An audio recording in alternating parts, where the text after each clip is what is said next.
The success of 2009's Avatar demonstrates that moviegoers appreciate the difference between 2D and 3D, and they're willing to pay a little more for an upgrade. Most of us are accustomed to watching 2D. Even though characters on the screen appear to have depth and texture, the image is actually flat. But when we put on those 3D glasses, we see a world that has shape, a world that we could walk in.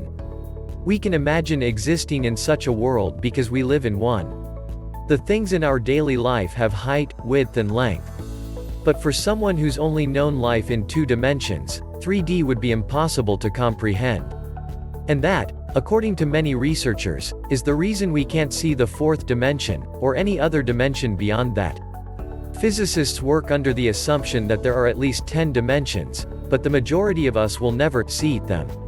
Because we only know life in 3D, our brains don't understand how to look for anything more. In 1884, Edwin A. Abbott published a novel that depicts the problem of seeing dimensions beyond your own. In Flatland, a romance of many dimensions, Abbott describes the life of a square in a 2-dimensional world. Living in 2D means that the square is surrounded by circles, triangles and rectangles, but all the square sees are other lines.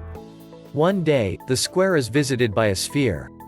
On first glance, the sphere just looks like a circle to the square, and the square can't comprehend what the sphere means when he explains 3D objects. Eventually, the sphere takes the square to the 3D world, and the square understands. He sees not just lines, but entire shapes that have depth. Emboldened, the square asks the sphere what exists beyond the 3D world. The sphere is appalled. The sphere can't comprehend a world beyond this, and in this way, stands in for the reader. Our brains aren't trained to see anything other than our world, and it will likely take something from another dimension to make us understand. But what is this other dimension? Mystics used to see it as a place where spirits lived, since they weren't bound by our earthly rules. In his theory of special relativity, Einstein called the 4th dimension time, but noted that time is inseparable from space. Science fiction aficionados may recognize that union as spacetime, and indeed, the idea of a spacetime continuum has been popularized by science fiction writers for centuries. Einstein described gravity as a bend in spacetime. Today, some physicists describe the 4th dimension as any space that's perpendicular to a cube. The problem being that most of us can't visualize something that is perpendicular to a cube. Researchers have used Einstein's ideas to determine whether we can travel through time.